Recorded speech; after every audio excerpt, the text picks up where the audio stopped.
you a songwriter? Are you looking to turn your songwriting passion into a full-time gig? Whether you are just at the start of your songwriting journey or a seasoned industry professional, this show is made for you. Welcome to The Songwriter Show, bringing together songwriting news, interviews, and community. Now, welcome your host, Sarantos. Thank you so much for being a part of the Songwriter Show tonight on Reality Radio 101. My name is Sarantos, your humble host and fellow songwriter with a passion just like you for crafting stories through music. As someone who's been writing lyrics for as long as I can remember, I know how every single song holds a very unique story. And that's what brings us here together every Tuesday evening, every single week to celebrate these voices and these journeys behind the music we all love. Tonight, I'm so excited to have on the show Quentin Moore. He blends the lush orchestral arrangements of 70s soul with modern psychedelic R&B textures, creating a sound that's both nostalgic and refreshingly new. And now, welcome this week's special guest. Welcome to the show, Quentin. How are you? I'm all right, Sarantos. I'm happy to be here. Thank you. We're happy to have you, man. So you got kind of a cool story. When did the bug bite you? When did you start making music, man? Oh man, I started in church as most R&B and soul artists do. Maybe when I was a kid, maybe 10, 12 years old, I started playing drums and I've always sang and then just kind of continued to move forward. I started learning organ and keys as a teenager. And then I went to the University of North Texas, learned guitar and bass and learned about songwriting and jazz and all of that good stuff. And then, fast forward today, here I am. That's cool. Yeah, and I totally get it. What was the first tune you learned? Ooh, the first song that I learned on piano, first R&B song was Ribbon in the Sky by Stevie Wonder. Okay. And man, it's just such a beautiful song. It was, I heard several people performing that, on different shows and stuff. And I just said, I would like to learn this. So that was one of the first songs that I learned. Yeah, Stevie Wonder's awesome, man. He's got some great tunes. So did you have any family that was in the music business or relatives that inspired you in any way? Yeah, absolutely. My sister was kind of a hip hop kind of soul artist, in the vein of Mary J. Blige in the 90s. And, she kind of did her rounds and recorded some music. And I just remember saying I would never, ever want to become an artist or never want to be someone in the front. I'd just rather be a musician or maybe just a producer based on what I saw her go through. But man, obviously that changed. Here I am. Yeah. Okay. And tell us about your instrument. Do you play an instrument? Which one?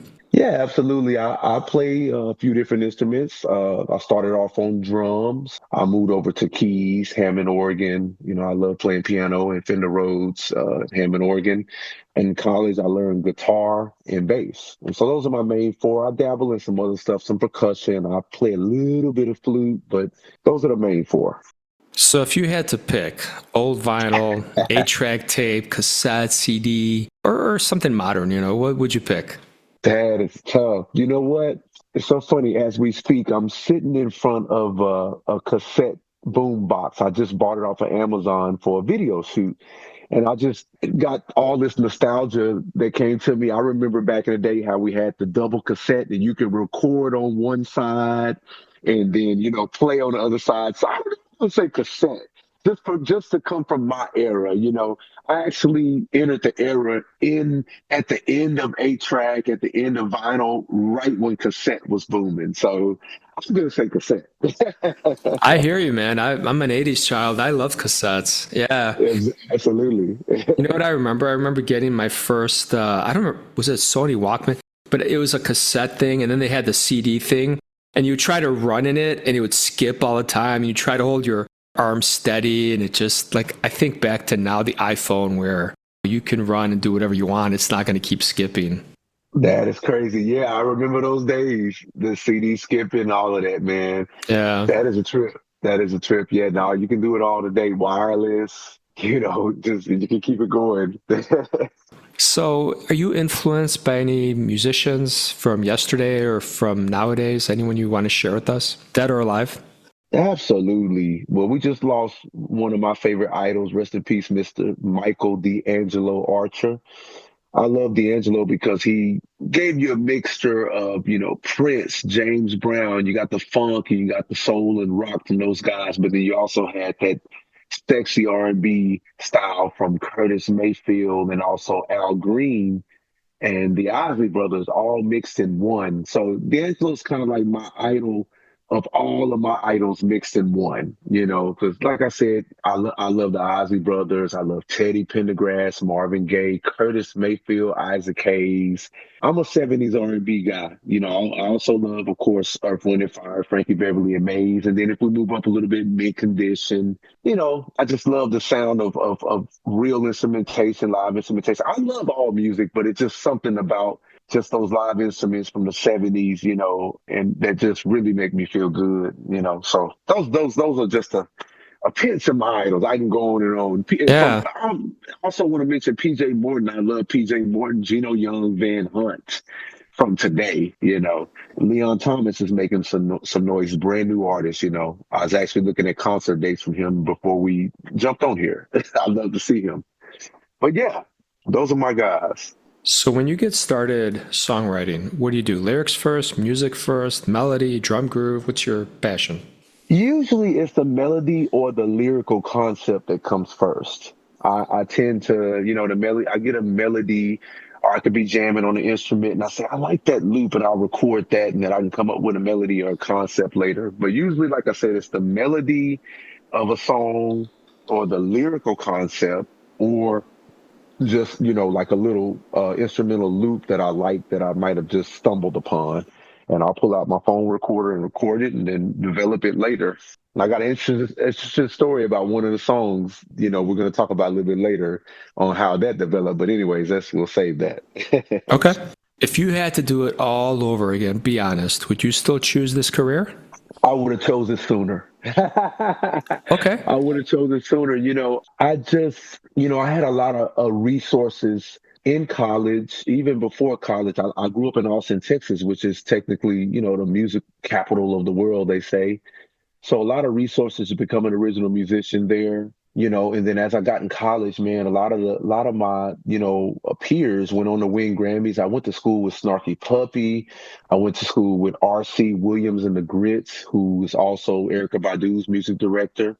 I was in school with Sean Martin, rest in peace, who was Kirk Franklin's music director, as well as one of Snarky Puppy's top guys, at UNT. And then the list goes on and just how many resources I had. And if I was just a little bit more further along, I started. My story is that I was an athlete. I went to UNT to play football, but I knew I still loved music, and I knew that UNT, University of North Texas, was a music school as well. But I just love sports. I love football. I was a running back, and that was just what I knew.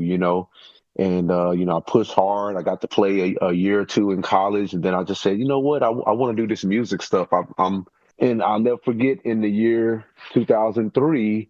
I went to a Juneteenth concert in Denton, Texas. That's where UNT is. And I just saw a fellow peer by the name of Carmen Rogers singing her original music and with another one of my favorite singers, who's playing bass for her, Mr. Gordon Pope, who's like a big brother to me. I saw them singing and playing. I was like, I want to do that. I want to write my own songs. So that's when I made the decision to say, I'm going to shoot for this career. I left football. Yeah. Changed my major, to a little bit something that I can focus more. I wasn't a music major, but I did something that would help me have more time to focus on a career in music. And that was it, man. So I'd say I wish I would have jumped on it sooner. I'm going to try really hard not to talk my Chicago Bears Oh, because I don't want to get Lord. distracted, man. But go Bears. Shout out. There you go. So one of the questions I love to ask a bunch of people is about scams and being ripped off in this business. Oh my Any God. advice to listeners? Anything you might have fallen for to help warn one another? Absolutely. The best thing that I can say, just a few things. First and most, if it sounds too good to be true, it may be. So just do as much research on whoever you're trying to deal with. And then, of course, do your research on yourself. Make sure that you're in whatever kind of service you've getting. Then also, just ask yourself, at your level of artistry, do you think this can really, really benefit you? And you just kind of have to be honest with yourself sometimes. And I'd also say just make sure that, we have a lot of pay to do this, pay to do that. And I heard something that was from Instagram. Shout out to Bacon Bits, who's an Instagram influencer that does a lot of music tips, and he said something that was really great that I could just kind of throw everything in a nutshell with.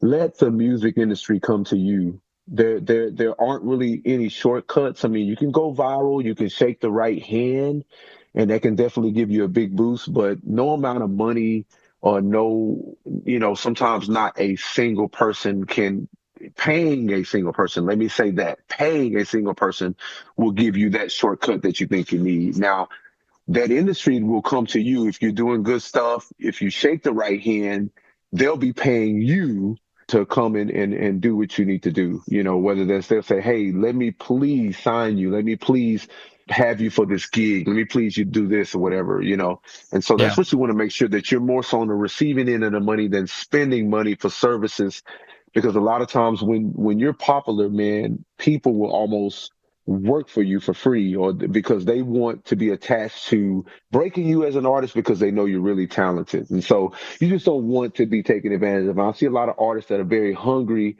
and a lot of people in this industry will take advantage of that hunger. Oh yeah, I can get you this many streams, I can get you this many followers, I can get your song on the radio, I can get you, if you pay me $5,000, you can open up for Bruno Yeah. Mars, that Yeah. crazy Yeah. stuff.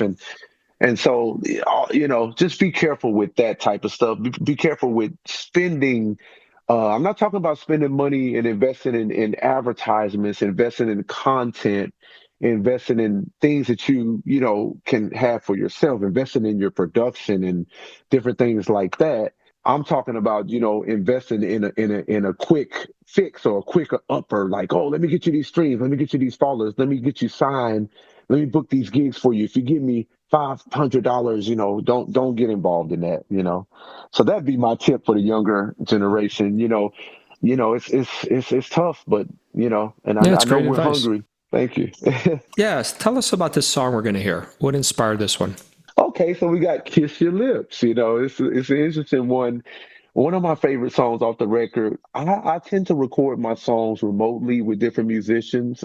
This song features Grammy Award winning Bobby Sparks, who plays with Snarky Puppy, played with D'Angelo, Nelly Furtado, and Kirk Franklin on keyboards. Tayron Lockett on drums, who's played with Prince, Corey Henry, Snarky Puppy, and then also Erica Badu. Uncle Flip of the Mac Band was on bass. And I think that's all that I can remember. Mr. Kevin KP Pittman mixed and mastered this. One of my college buddies, we started together over 20 years ago, and we're still rocking and rolling. He plays keys in the band, and he also mixed and mastered. But anyways, this song was very interesting. I woke up in the middle of the night and had this melody and chords in my head and lyrics all at once. Just that, that's a really rare thing. And I was immediately like, I have to get out of my sleep. It's 6 in the morning, and I had to get out of the bed and go to my piano, pull out my recorder and record it. And I still have that recording today. And so I said, okay, I got that down. I'm gonna develop this and build this later. And as time went by, I developed the song into what it is today. And I can proudly say that it is a great interpretation of what I had in that dream. And I kind of like to leave things raw. I don't want to doctor them up or overproduce them to the point to where it's a totally different song. And so I just stuck with the hook that I had, baby, when I kiss your lips, and that's all I said on the hook. I just had some vocals and synthesizers kind of going in and around. I wanted to create this intoxicating feel of like, oh, I'm speechless. I don't even, when I kiss your lips, this is what I feel. Here's just some music. And I just wanted to create that intoxicating, intense feeling that I feel that you feel when you do kiss somebody that you're really into and that you love. And that's how that song came about, man. And it slowly became one of my favorites. When I first finished, I was like, okay, this is cool. And but man, we added some different effects on the drums and the bass to give it that more, I don't know, kind of high feeling, like you were just, on some type of drug or something, like a flanger feel on the drums, and they put a phaser on the bass to give it that 70s, psychedelic soul sound, along with the Sure. sexiness, and stack some pianos like Isaac Hayes and the Gap Band, and yeah, and then here we are today, Kiss Your Lips. Awesome. All right, man. Tell you what, let's take a listen. We'll come back and talk a few more minutes, okay? Sounds good. All right, everybody, check this out. Here we go. Baby, when I kiss your lips,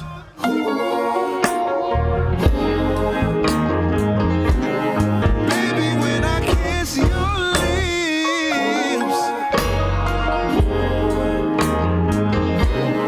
baby, when I kiss your lips.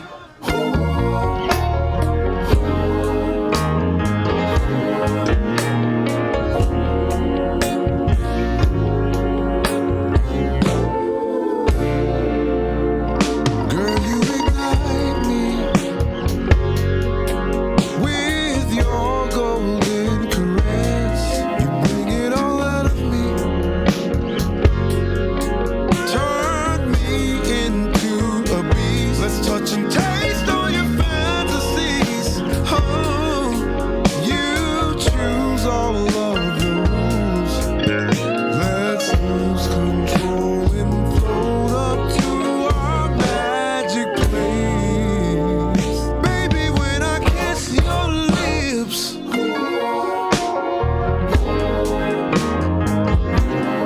baby, when I kiss your lips,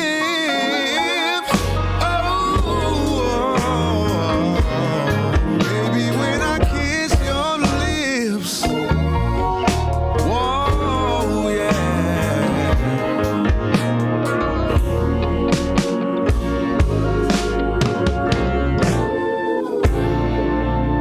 You master my rhythm. Nothing can match our groove. Whatever I'm dealing with, your embrace is the cure. Testify in my ear, baby. Oh, bless me with your sweet tunes. Five senses are not enough to indulge in you. Baby, when I kiss your lips,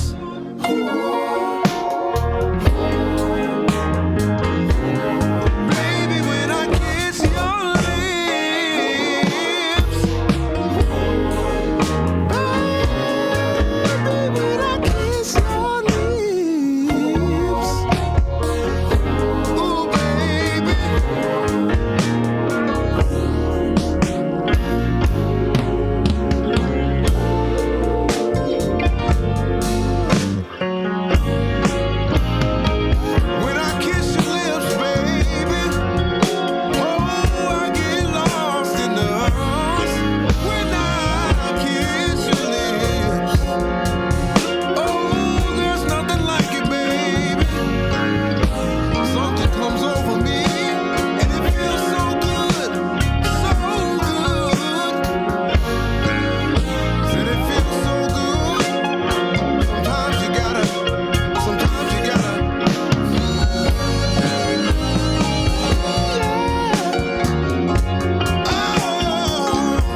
Thank you so much for sharing that song with us. Oh, you got it, man. I'm telling you that's one of the sexy baby makers on the record. All right, so if you had an ideal superpower that, some genie in a bottle could grant to you, what would it be? I would teleport. I would teleport. I would definitely teleport. That's that. I was looking at flights, man. If I could just teleport, we can skip TSA. We can get where we need to go. I can do a show in Paris tomorrow. Tonight. I would definitely teleport. I would love that, man. And I can go see my family whenever I want to. Hey, I'll be there in 30 seconds. That type of thing. So I think that's a superpower that I would love. So on social media, who's your favorite person to follow? And you can't say me, of course. Oh man. Oh man, I have so I know many. you want to, but you can't. Yeah, of course. Sarantos, there it is. All right, man. Man, I don't know. I have so many. Okay, here's one just off the top of my head. I love to laugh. I love a good laugh. I love jokes. Kev on stage has been one of my favorite people to follow. I saw him in concert or whatever you want to call it. He's a comedian and one of the best comedy shows that I've ever been to. And he's just consistent. I can always get a good laugh. I actually had a good laugh at him before we jumped on here as well. He's doing a new kind of like a therapist series on Tubi, and it's just so funny, and then he just does random just improv critiques and different things online, and he's just one of the funniest people. And I just feel like if we knew each other, we would just get a laugh, we'd relate. He doesn't use as many cuss words as I do, but I think we still relate on other ends. But Kev on stage, comedian Kev on stage. Any cool road trips you've been on the last year that you want to admit to here? Ooh, road trips, road trips. Let me think. Road trip. I haven't done many road trips. I've done some tours, and well, I'll say this. I'll give you something. I have done a road trip, not in the United States. I did a road trip in Russia. So I performed in Rostov on Don, and because of the political situation, you cannot fly into Rostov on Don right now. So I took like a 9-hour road trip, man, and those Russian roads are different.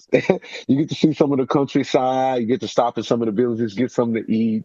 Not many Americans, let alone African Americans there. So when they see you in the countryside, it's like LeBron James walked in. Yeah. so so I mean, I've done many road trips, in Russia, but that was, rather interesting because, like I said, because of the situation right now and not many Americans there, and that's my road trip. Yeah, okay. If your music was a cocktail, what would it be? Describe it in detail for us. It would be an old fashioned. Oh, It's sweet. awesome. It's sweet, but it also has a bite to it. We can get funky. We can get out there too. We have Kiss of Lips, but then we also have Don't Forget Me, which is funky. We can get up and dance to it.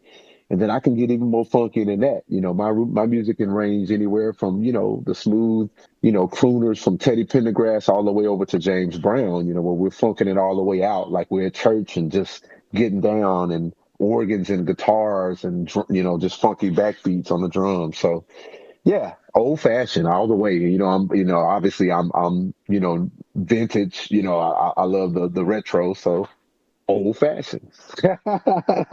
Awesome. All right, man. I'll tell you what, tell us where people can buy your stuff, stream it before we let you go tonight.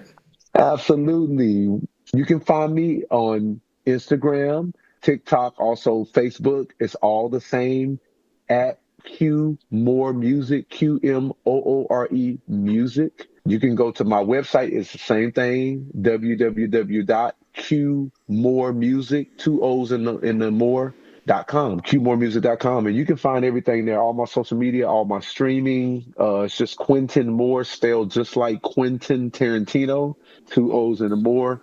Google me, search me on whatever, streaming platform that you like, and you'll find me. That's awesome, man. I want to thank you so much, Quentin, for being on the show tonight.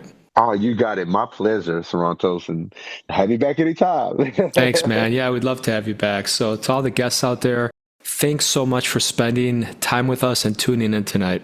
We love the fact that you decided to share some of your precious time with the two of us tonight. To all our listeners, I really hope this episode has inspired you to explore your own stories through music. My name is Sarantos. Thank you for joining us on Reality Radio 101. It's been a pleasure having you. I love you all. Have a great night.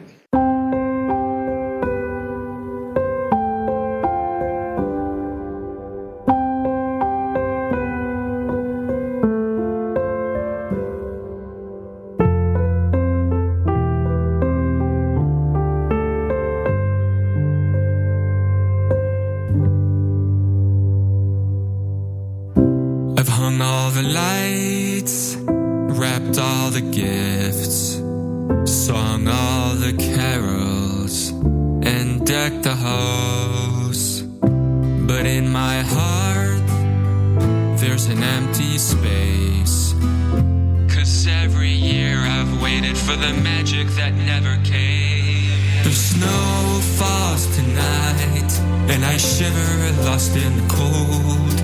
All those Christmas stories they tell have lost their hold. I tried so hard, but it's not meant to be. The joy I seek is always out of reach. Christmas just doesn't. Christmas just doesn't. Christmas just doesn't work out for me.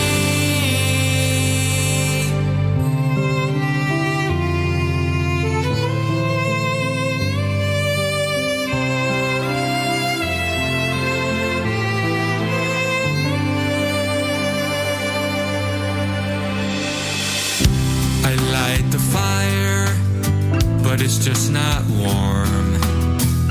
I want to believe like I did before. I try to smile, I play the part, but time can't heal what winter stole, and I can't warm this aching heart. The snow falls tonight, and I shiver lost in the cold. All those Christmas stories they tell have lost their hold. I tried so hard, but it's not meant to be. The joy I seek is always out of reach. Christmas just doesn't. Christmas just doesn't. Christmas just doesn't work out for me. The stars, but they've lost their shine. No matter how hard I try, they're just not mine. Maybe it's just me, maybe it's just time to leave this myth behind. I tried so hard, but it's just not meant to be.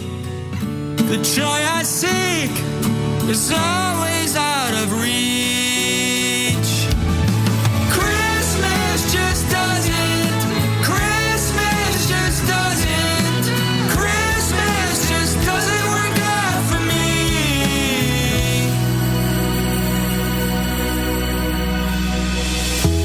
This Christmas thing, it just doesn't work out for me. What can I say? I'm sorry.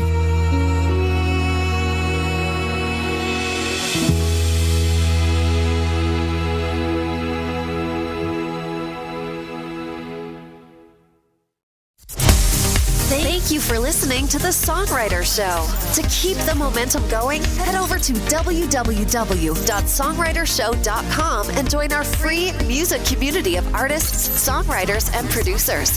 That's www.songwritershow.com.